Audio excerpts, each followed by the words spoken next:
तो दूर होने पर मोबाइल ऊपर। ये जो बोला है सवाल, इसका आंसर देखो, ध्यान दो। पहले तो 10 को आभास संख्या लगातार वाला लिखो। आभास संख्या लगातार यानी शुरू वाला प्रथम वाला कितना 10 को लिखना है ना, तो 2 हो जाएगा, 3 हो जाएगा, 5 हो जाएगा, 7 हो जाएगा, 11 हो जाएगा, 13 हो जाएगा और 17 हो जाएगा और 19 और 23, उसके बाद 29। क्या हुआ देखो तो 10 हो गया। 3 3 6 3 9 1 10 संख्या तुमको मिल गया। अब निकालना है माध्य। चलो माध्य बराबर क्या होता है मालूम तो है सबको। माध्य बराबर होता है आंकड़ों का योग बट्टा आंकड़ों की संख्या। आंकड़ों की संख्या, यही ना फॉर्मूला। Yes sir. चलो तो सबको क्या करेंगे, जोड़ेंगे। जोड़ेंगे यस सर। जोड़ो 129। थोड़ा ध्यान देना है पहले। चलो जोड़ते हैं पहले। 3 2 5 5 5 10 10 7 17 11 28 28 ना 28 28 अब देगा 41। हाँ 28 तेरा 41 41 और 17 58 58 और 19 कितना 77। इसका भी काम हो गया। चलो ठीक है। और 77 और 23 कितना हो जाएगा 100 कितना 29 कितना हो गया टोटल। यानी सभी का जोड़ जो आ रहा है कितना आ रहा है 129। यहाँ पे लिख देंगे 129। अब बटा कितना लिख देंगे 10। जब भाग नीचे में एगो जीरो है ना, नीचे में कितना जीरो है, कुछ नहीं करना, यही अंक लिख लो ठीक है। और पीछे से यहाँ से एक अंक के बाद जीरो दशमलव हो गया 12 पॉइंट का आंसर। बताओ किसका सही है।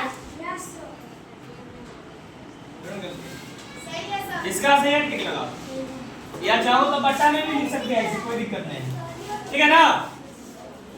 सब कुछ समझ आया, कोई दिक्कत नहीं ना। चलो आगे बढ़ते हैं, ध्यान दो।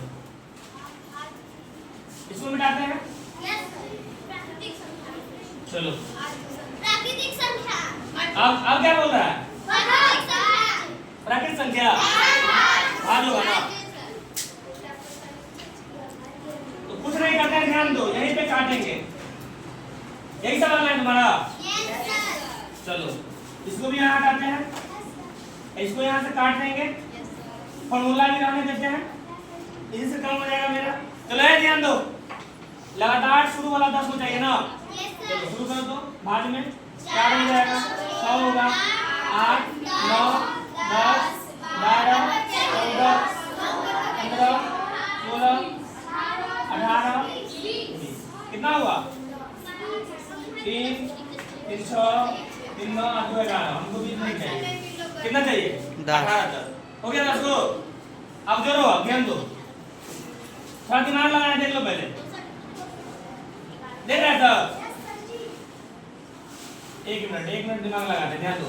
12 18 30 14 16 30 इधर का काम हो गया। चलो ठीक है, 6 4 10 और 10 चलो तो ये 20 हो गया, 30 30 60 60 15 75 75 और 20 कितना हुआ 95। अब बाकी क्या रह गया है 8 9 17। सही है जोर, जोर सही है। तो क्या लिखेंगे बताओ यहाँ पे 112 बटा में 10, एक अंक के बाद दशमलव 11.2 अंक हो जाएगा। किसका आया है आया है आया है। चलो ठीक है, समझ आया सवाल। चलो ठीक है आगे बढ़ते हैं। अब बताओ सवाल क्या बोल रहा है। अब सवाल क्या बोल रहा है बताओ। विषम संख्या लगातार 10 वाला है ना। चलो ठीक है, इसको बनाते हैं। तो यहाँ पे लिखना है, कुछ नहीं लिखना है, यहाँ पे लिखना है विषम।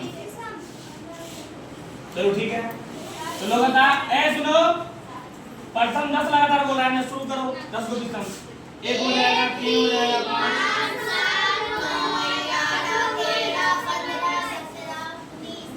कितना बताओ 3 3 6 3 9 2 11 21 नहीं होगा 19 तक लेना है, यही ना है। चलो अब जोड़ने का काम करते हैं, इसको मिटाओ, थोड़ा दिमाग लगाना। देखो रे 19 और 1 20 17 और 3 20 15 और 5 13 17 11 9 क्या हो 20 100 5 को Yes. 20 बनते 100, मतलब सबका योग कितना आ रहा है 100 10 से भाग करने 0 0 कट गया 10 आ। Yes sir इसका मतलब सही है, समझ आ रहा है ना, Yes sir तरीका सही है ना जोड़ने का, Yes sir ज्यादा मात्रा बच भी नहीं करना। चलो अगला सवाल बताओ तो क्या है, पूर्ण संख्या है। Yes sir चलो इसको मिटाते हैं, अब हो गया पूर्ण संख्या का सवाल, यही ना। तुम ही बताओ लगातार शुरू वाला पूर्ण कहाँ शुरू होता है 0 से, 0 से ना। Yes sir 1 2 3 4 5 6 7 8 9 हो गया 10 को, Yes sir 10 को हुआ। Yes sir जब उनको मालूम है जो 10 तक का योग 55 होता है तो 10 तो है ना, तो टोटल योग 45 होगा।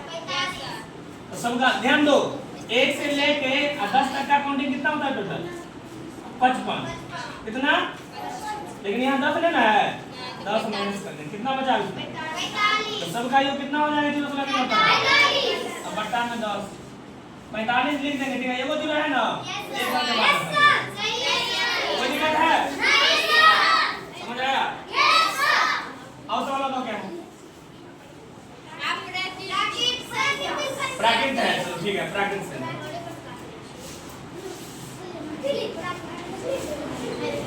अब ध्यान दो, तो शुरू वाला प्राकृत संख्या लिखो, 1 से शुरू होगा 1 2 3 4 5 6 7 8 चुप रहो, इसका तो योग मालूम है, Yes sir इसका 1 से 10 तक का योग कितना होगा 55, तो सबका योग 55 बट्टा में 10 5.5, दिमाग में ढुका बढ़िया से। अगर मान लो इसी में सवाल बोलता जो 1 से 10 तक में परिसर निकालने तब क्या करते हैं, सबसे बड़ी संख्या सबसे छोटी संख्या, बड़ी में छोटी घटाए कितना आंसर होगा, दिमाग में आया बात। चलो अब बताते हैं तुम लोगों को माध्यक के बारे में, किसके बारे में, किसी को चैप्टर वाला सवाल ही पूछना है, बताओ पूछना है तो पूछ लो, अगर पूछना है तो इसको भी छोड़ देंगे तब। आपकी माध्यक बता दे, माध्यक बता दे, चलो ये ध्यान दो रे, अलग को नहीं करेगा, तो हमको जानना है माध्यक। माध्यक का मतलब होता है बीच वाला संख्या, माध्यक का मतलब जैसे मान लो संख्या दिया हुआ है 2 3 4 5 6 दिया है ना, तो बीच वाला संख्या क्या है, वही उसका माध्यक होगा, क्या होगा, वही उसका माध्यक। आप फॉर्मूला के माध्यम से समझेंगे, पहले ये देखो गिनती करके ये संख्या कितना है टोटल 5 है, तो 5 सम की विषम, विषम, तो विषम संख्या के लिए अलग फॉर्मूला होता है और सम संख्या के लिए अलग फॉर्मूला होता है, तो विषम है ना। तो ध्यान दो, जब संख्या सम हो या जब संख्या क्या हो विषम हो, जब संख्या विषम हो, विषम हो तो मतलब n का मान क्या हो 1 हो 3 हो 5 हो ऐसे करके हो, तो विषम है ना।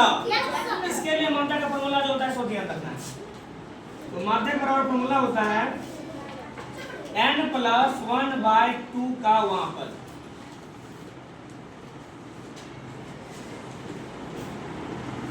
ये फॉर्मूला हमको याद कर लेना, दिमाग में आया, n + 1/2 का वहां पर। आप समझो सवाल से, अगर मान लो हम इसी का सवाल बनाते हैं, बनाएंगे ना,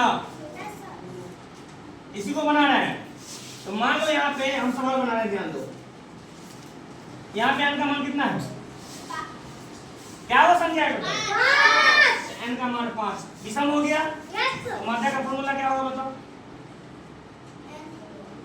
n + 1/2 के वहां पर नहीं बोलते हैं, 5वां पद 6वां पद 7वां पद बोलते हैं ना, तो वही है वहां पर। अब ध्यान दो, n का मान सवाल कितना है 5, तो 5 + 1 बटा में 2 का वहां पर। अब बताओ 5 है 6, 6 में 2 से भाग दें कितना आ जाएगा 3, इसका मतलब 6/2 का वहां पर, मतलब कौन सा पद, तीसरा पद, यही ना। सवाल में तीसरा पद क्या दिया हुआ है? 4। इसका आंसर कितना हो जाएगा? एक तो मौखिक बता दिए, जो बीच वाला संख्या क्या होता है उसका माध्य, एक वायु सूत्र के माध्यम से। लेकिन एक बात और ध्यान रखना है, आंकड़ा अगर जैसे जैसे दिया रहे तो वो माध्यक नहीं होगा। आंकड़ा को पहले आरोही क्रम में सजाना पड़ेगा। आरोही मतलब क्या होता है? घटते क्रम। आरोही मतलब होता है बढ़ते क्रम। आरोही मतलब बढ़ते क्रम। कौन सा क्रम? कैसे? ध्यान दो, जैसे मानो यहाँ दिया हुआ है 6 5 3 7 9, ऐसे दिया है ना। इसको पहले आरोही में समझाने माने सजाने का काम करेंगे। तो बढ़ते क्रम का मतलब हुआ छोट से शुरू करेंगे। समझ रहे हैं बात? तो सबसे छोट बताओ कौन है इसमें? मान लो 2 है, 3 है। अब इसका मतलब बताओ क्या होगा? ये तो मौखिक हुआ, अब फॉर्मूला से निकाल लेंगे, निकल जाएगा ना। यही बात है। ये किसके लिए था? ये विषम के लिए। अब जानेंगे सम के लिए। ठीक है, तो सम के लिए बता ना। ध्यान रखना है, पहले आंकड़ों को क्या करेंगे? आरोही क्रम में सजाने का काम करेंगे। यहाँ जो हम लिखे हुए थे ये आंकड़ा पहले से सजा हुआ है, सजल है ना, इसलिए इसको सजाने की आवश्यकता नहीं है। लेकिन जो आंकड़ा उल्टा पुल्टा दिया रहता है उसको क्या करेंगे? पहले सजाने का काम करेंगे। किसमें? आरोही क्रम में। एक होता है आरोही क्रम, एक होता है अवरोही क्रम। जो छोटा नजर आ रहा है इसका मतलब छोटा शुरू करेंगे, और जो बड़ा नजर आ रहा है उसको बड़ा शुरू करेंगे।